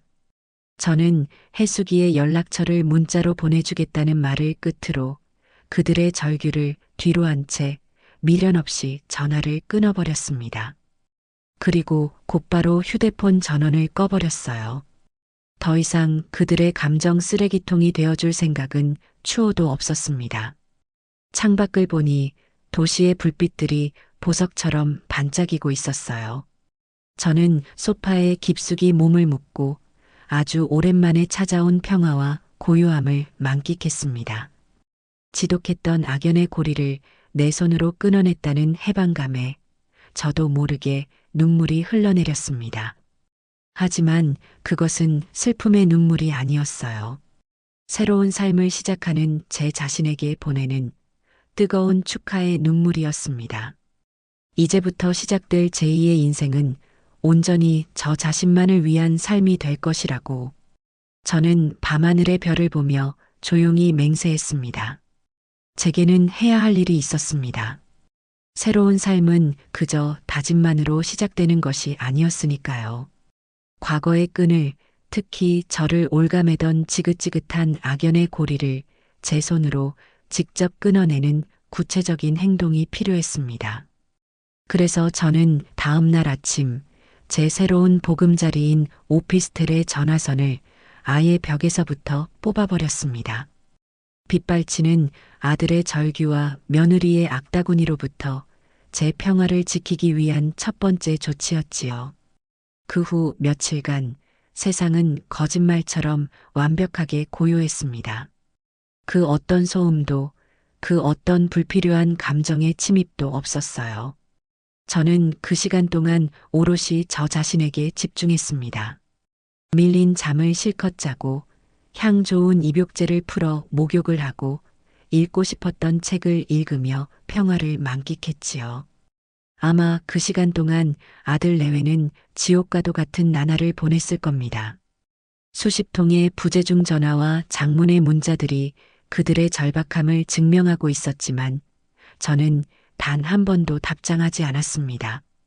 모든 것은 제 변호사이자 친구인 해수기를 통해 진행될 것이었고 저는 그저 무대 뒤에서 조용히 결과를 기다리면 되는 역할이었으니까요. 일주일쯤 지났을까 해수기에게서 전화가 걸려왔습니다. 드디어 아들 내외가 제 발로 해수기의 법무법인을 찾아왔다는 소식이었어요. 해수기는 점심이나 같이 하자며 저를 불러냈고 저는 며칠 만에 말끔하게 차려입고 약속 장소로 나갔습니다. 제 얼굴이 전보다 훨씬 편안해 보인다며 반갑게 맞아준 해수기는 음식이 나오기도 전에 조금 전 사무실에서 벌어졌던 활극에 대해 생생하게 중계하기 시작했습니다. 정호가 너 없었던 게 아쉬울 정도였다니까. 아주 가관도 그런 가관이 없었어. 처음 사무실에 들어올 때부터 둘이 분위기가 장난이 아니더라고.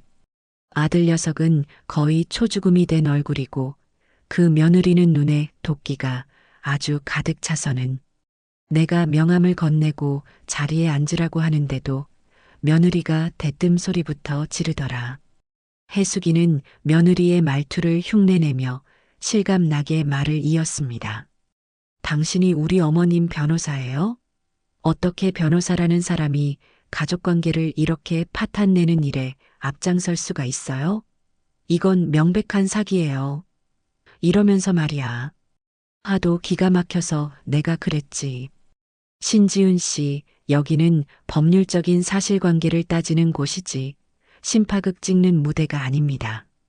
그리고 사기죄가 성립하려면 기망행위가 있어야 하는데 구정욱 여사님은 본인 소유의 집을 본인 의지로 처분하신 겁니다.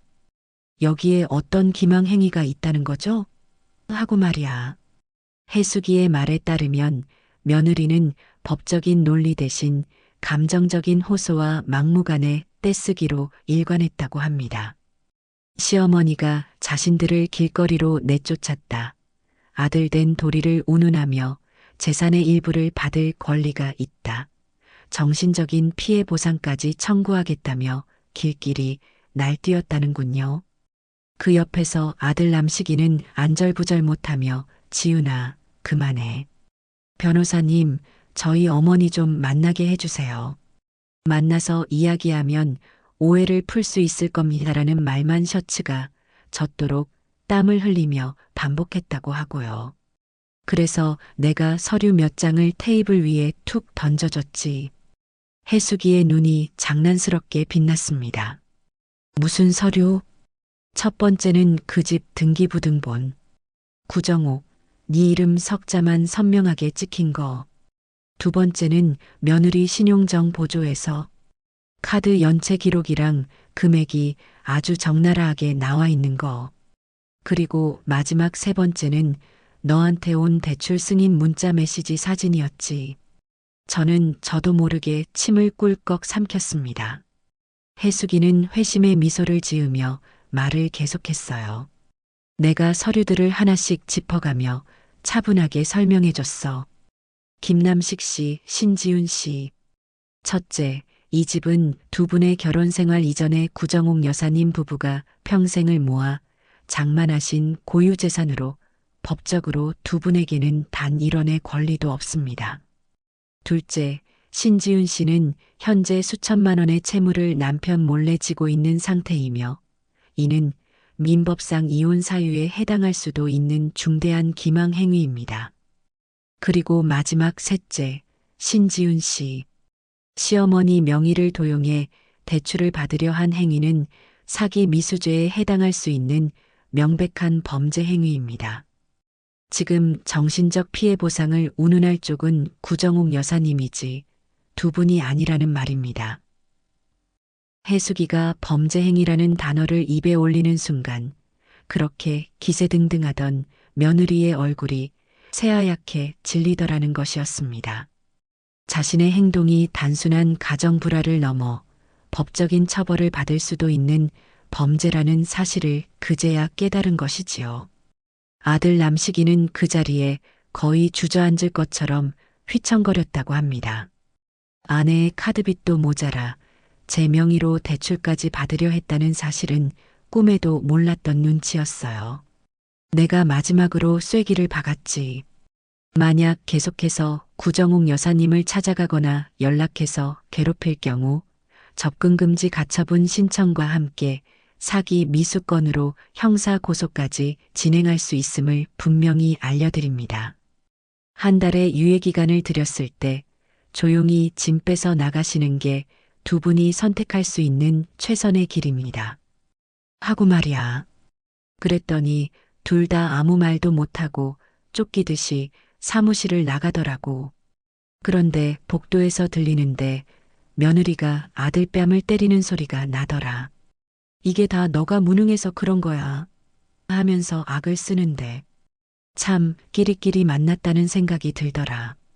해수기의 이야기를 다 듣고 나니 속이 다 시원하면서도 한편으로는 아들에 대한 착잡한 마음을 금할 수가 없었습니다. 제 아들이지만 어쩌다 저런 여자에게 발목이 잡혀 인생을 망치고 있는지. 하지만 이제 그 또한 제 아들이 감당해야 할 몫이었습니다. 저는 해수기에게 진심으로 고맙다는 인사를 전했습니다. 친구의 도움 덕분에 가장 골치 아픈 문제를 너무나도 깔끔하게 해결할 수 있었으니까요. 그날 이후로 며칠간 더 이상 아들에게서는 연락이 오지 않았습니다.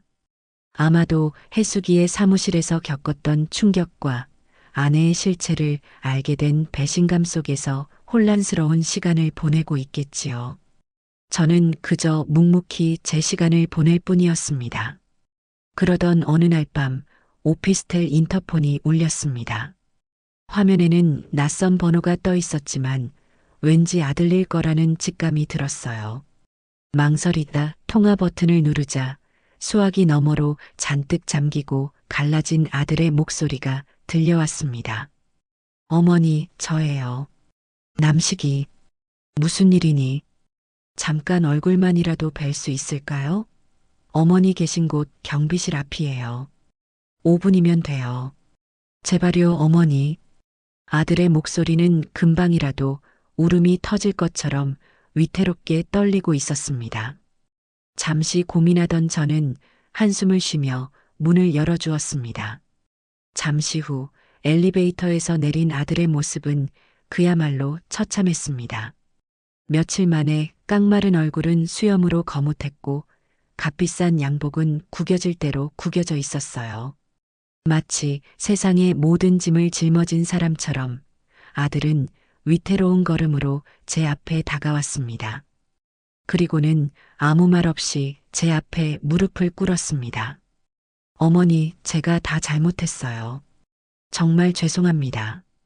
아들은 고개를 들지 못한 채 바닥에 엎드려 오열하기 시작했습니다.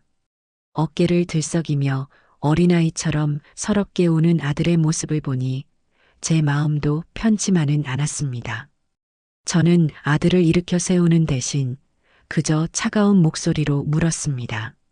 무엇을 잘못했는지 이제는 알기나 하는 것이냐. 제 질문에 아들은 흐느끼며 그동안 있었던 모든 일들을 털어놓기 시작했습니다. 변호사 사무실에서 돌아온 날 지훈이와 크게 다투었다고 합니다.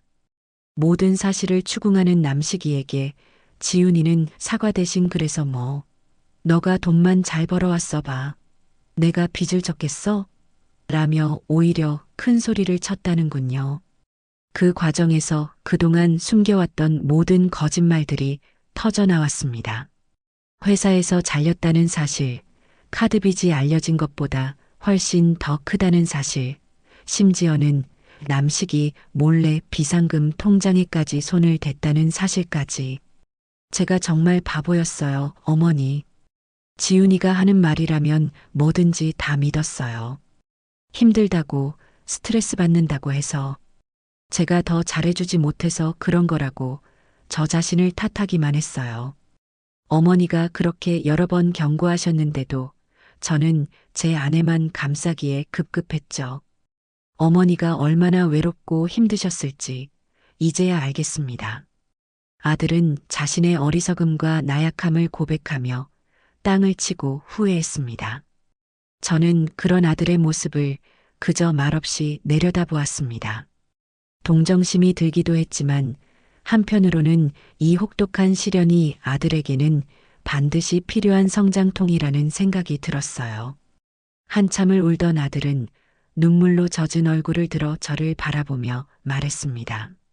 어머니, 지훈이와는 더 이상은 못 살겠습니다. 이혼하겠습니다. 그러니 제발 저 좀 용서해 주세요. 어머니 아들로 다시 살 수 있게 한 번만 기회를 주세요. 저는 무릎 꿇은 아들 앞에 쪼그려 앉아 아들의 눈을 똑바로 마주 보았습니다. 그리고 제 진심을 담아 아주 단호하게 말했습니다. 일어나거라. 네가 정말 모든 것을 깨닫고 새로 시작할 각오가 되었다면 더 이상 내 앞에서 무릎 셔치는 모습을 보이지 마라. 이혼은 네가 결정할 문제다. 누구 때문이 아니라 너 자신의 인생을 위해 내리는 선택이어야만 해. 그리고 용서는 내가 하는 것이 아니다. 너 스스로가 너의 지난 과오를 책임지는 행동으로 증명해 보이는 거야. 그때가 되면 나도 너를 다시 아들로 받아들일 수 있겠지. 제 말에 아들은 눈물을 멈추고 저를 한참 동안 바라보았습니다. 그리고는 천천히 아주 힘겹게 자리에서 일어났어요. 비틀거리는 몸이었지만 그 눈빛에는 전과 다른 무언가가 있었습니다. 그것은 절망이 아닌 아주 작은 결의의 빛이었습니다. 아들은 제게 깊이 고개를 숙여 인사하고는 아무 말 없이 돌아섰습니다. 저는 닫히는 현관문을 보며 제 아들이 비로소 어른이 되기 위한 첫걸음을 떼었다는 것을 직감했습니다. 그 걸음이 얼마나 고통스럽고 외로울지 알기에 마음이 아팠지만 저는 더 이상 아들의 인생에 대신 나서주지 않을 작정이었습니다. 스스로의 힘으로 가시밭길을 헤쳐나와야만 비로소 진정한 어른으로 거듭날 수 있을 테니까요. 아들이 다녀간 이후 모든 것은 아주 빠르게 제자리를 찾아가기 시작했습니다. 남식이는 며칠 뒤 제게 전화를 걸어 지훈이와 이혼하기로 합의했다는 소식을 전해왔어요. 생각보다 순순히 합의를 해주었다는 말에 의아했는데 아마도 해숙이가 언급했던 형사고소라는 말이 꽤나 효과적이었던 모양입니다. 지훈이는 위자료를 요구하는 대신 자신의 카드빚 일부를 남식이가 해결해주는 조건으로 이혼 서류에 도장을 찍었다고 하더군요. 아들은 마지막까지 호구 노릇을 한 셈이었지만 저는 더 이상 아무 말도 하지 않았습니다. 그 빚을 갚아나가는 과정 또한 아들이 치러야 할 수업료의 일부일 테니까요. 이삿날은 생각보다 빨리 다가왔습니다. 한 달의 유예기간이 채 끝나기도 전에 남식이는 집을 모두 비웠다는 연락을 해왔어요. 지훈이는 이미 며칠 전에 자기 집만 챙겨서 친정으로 돌아갔다고 했습니다. 저는 김 사장에게 연락해 새로운 집주인에게 열쇠를 넘겨주라고 부탁했습니다. 굳이 그 텅 빈 공간에 다시 찾아가 마지막 인사를 하고 싶은 마음은 들지 않았어요. 제게 그 집은 이제 아름다운 추억이 아닌 끔찍한 악몽의 공간으로 기억될 뿐이었습니다. 이혼 절차가 마무리되고 아들이 작은 원룸을 구해 이사했다는 소식을 들었을 때 저는 아들을 조용한 한정식 집으로 불러냈습니다. 전보다 더 야위었지만 어딘지 모르게 단단해진 얼굴의 아들을 보니 마음이 조금 놓였어요. 우리는 어색한 침묵 속에서 식사를 했습니다. 식사가 끝날 무렵 저는 가방에서 작은 열쇠 하나를 꺼내 아들 앞에 놓았습니다. 이게 뭐예요, 어머니? 너 살 집이다. 방 2개짜리 작은 빌라인데 회사랑도 가깝고 주변이 조용해서 지낼 만할 거야. 전세 계약은 이미 다 해놨으니 너는 몸만 들어가면 된다. 제 말에 아들은 화들짝 놀라며 손사래를 쳤습니다. 어머니, 안 돼요. 저 더 이상 어머니한테 손 벌릴 면목 없어요. 제가 알아서 할게요. 이건 너 좋으라고 주는 게 아니다. 내 아들이 최소한 사람답게 살 수 있는 환경을 마련해 주는 것뿐이야. 대신 조건이 있다.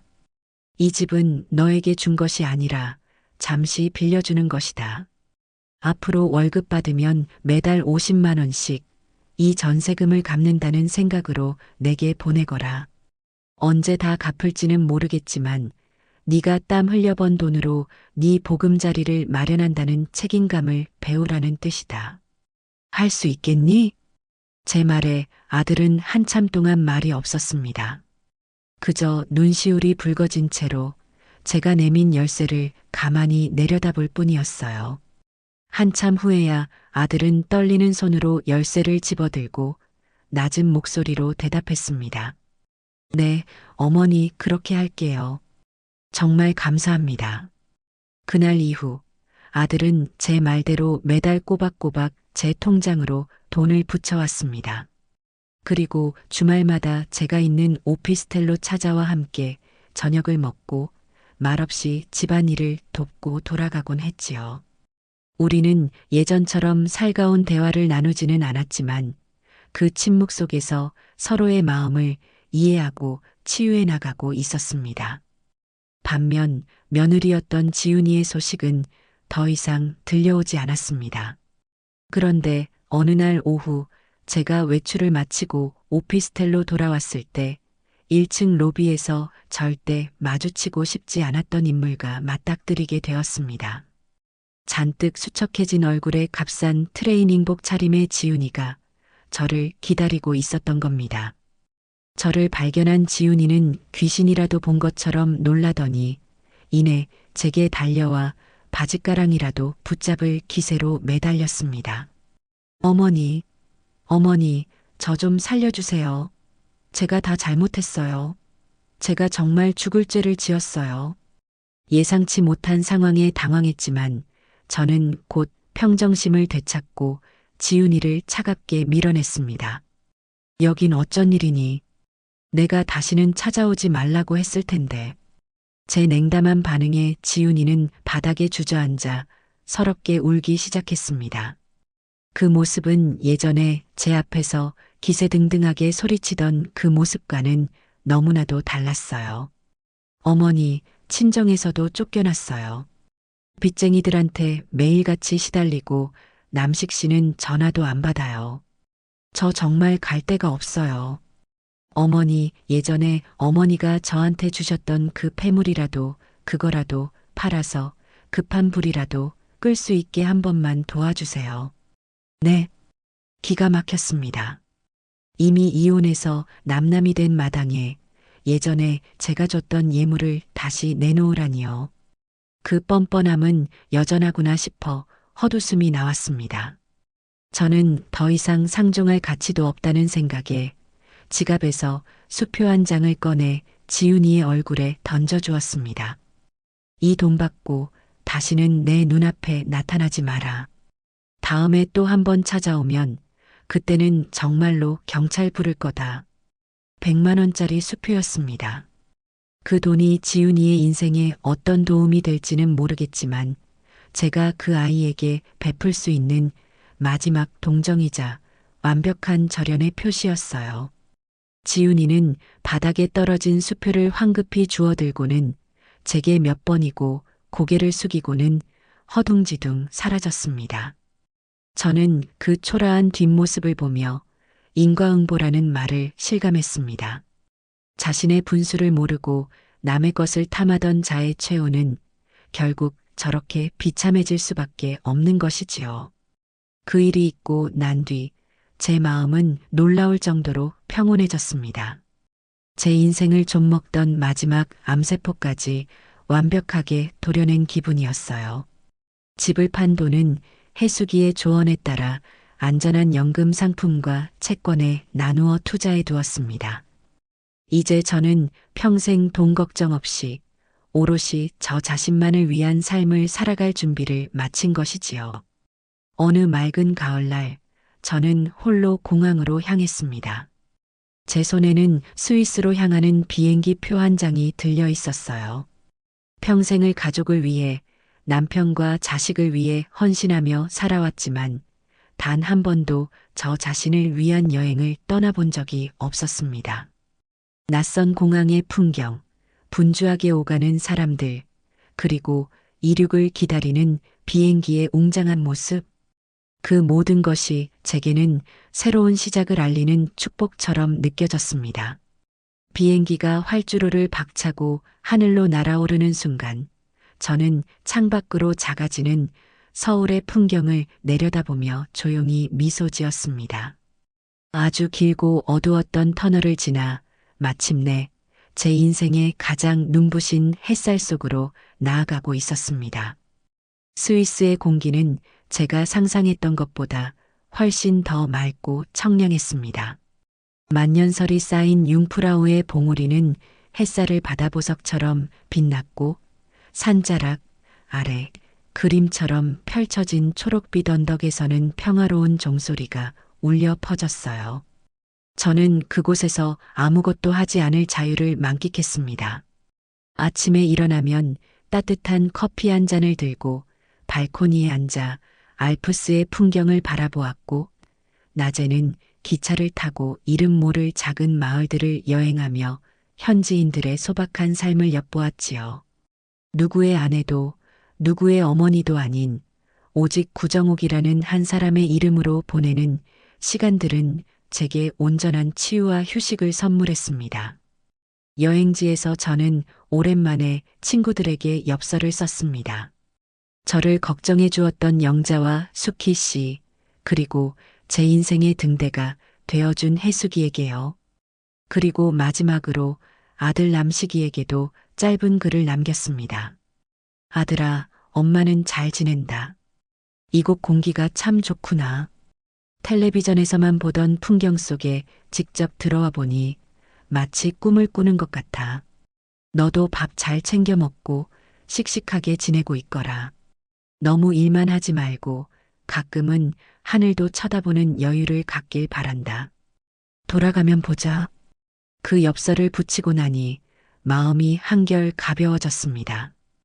예전에 저였다면 아들 혼자 고생하고 있는데 나만 이렇게 좋은 곳에 와 있어도 되나 하는 죄책감에 시달렸을지도 모릅니다. 하지만 이제는 알아요. 자식의 인생을 대신 살아줄 수 없듯이 자식의 고통 또한 대신 짊어질 수 없다는 것을요. 제가 건강하고 행복하게 제 삶을 살아가는 것이 멀리서나마 아들을 응원하는 최선의 방법이라는 것을 깨달았습니다. 한 달간의 꿈 같은 여행을 마치고 한국으로 돌아왔을 때 제 삶에는 몇 가지 긍정적인 변화가 생겨 있었습니다. 우선 저는 더 이상 좁은 오피스텔에 갇혀 지내지 않기로 결심했어요. 여행을 통해 얻은 활력으로 저는 동네 문화센터에 등록해 그동안 배우고 싶었던 것들을 하나씩 배우기 시작했습니다. 서툰 솜씨로나마 흙을 빚어 찻잔을 만들기도 하고 동네 아주머니들과 함께 합창단에 들어가 목청껏 노래를 부르기도 했지요. 새로운 사람들을 만나고 새로운 것을 배우는 하루하루는 제 삶을 놀라울 정도로 풍요롭게 만들어 주었습니다. 아들과의 관계도 눈에 띄게 달라졌습니다. 남식이는 이제 주말마다 의무감으로 저를 찾아오는 것이 아니라 정말로 엄마가 보고 싶다는 얼굴로 저를 찾아왔어요. 우리는 함께 장을 봐서 맛있는 음식을 만들어 먹기도 하고 가까운 공원으로 산책을 나가기도 했습니다. 아들은 회사에서 있었던 소소한 일들을 제게 이야기해 주었고 저는 여행지에서 겪었던 재미있는 경험들을 들려주었지요. 우리는 비로소 서로의 삶을 존중하는 건강한 어른 대 어른으로서 그리고 세상에서 가장 가까운 친구로서 새로운 관계를 맺어가고 있었습니다. 어느 날 저녁 아들과 함께 거실에서 과일을 깎아 먹다가 문득 아들이 제게 물었습니다. 어머니, 그런데 그때 그 집 가끔 생각나지 않으세요? 평생 사셨던 곳인데 아쉽거나 후회되지는 않으세요? 저는 잠시 생각에 잠겼다가 옅은 미소를 지으며 대답했습니다. 물론 생각나지. 너희 아빠와 함께 웃고 울었던 모든 순간들이 그 집에 그대로 담겨 있는데 어떻게 잊을 수 있겠니? 하지만 아쉽거나 후회되지는 않아.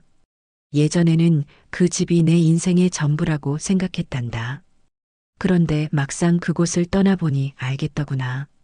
집은 그저 벽돌로 지은 건물일 뿐, 진짜 추억은 내 머릿속과 가슴속에 고스란히 남아있다는 것을. 그리고 그 추억을 지키기 위해 더러운 것들로부터 내 인생을 지켜내기 위해 그 집을 떠나야만 했다는 것도 말이다. 제 말에 아들은 아무 말 없이 고개를 끄덕였습니다. 아마 아들도 이제는 제 선택을 온전히 이해하게 된 것이겠지요. 저는 가끔 창밖으로 반짝이는 도시의 야경을 내려다보며 제 인생을 되돌아보곤 합니다. 만약 그때 제가 며느리의 만행을 참고 아들의 어리석음을 용납하며 예전처럼 살아갔다면 어땠을까요?